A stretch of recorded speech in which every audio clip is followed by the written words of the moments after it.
Hello, in front of me I've got Oppo Find X2 Neo. In this video I'll show you how to access File Manager. In the beginning, let's find My Files app and enter it. As you can see, in this app you can check the whole capacity of the memory. You can check your photos, videos, audio, documents, applications and archives. Also, you can check your downloads, Oppo Share and Bluetooth sources.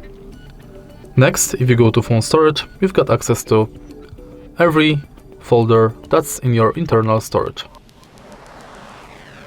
In the end, you can check your recently deleted files and recents. And that's it. If you find this video helpful, please leave like, comment and subscribe.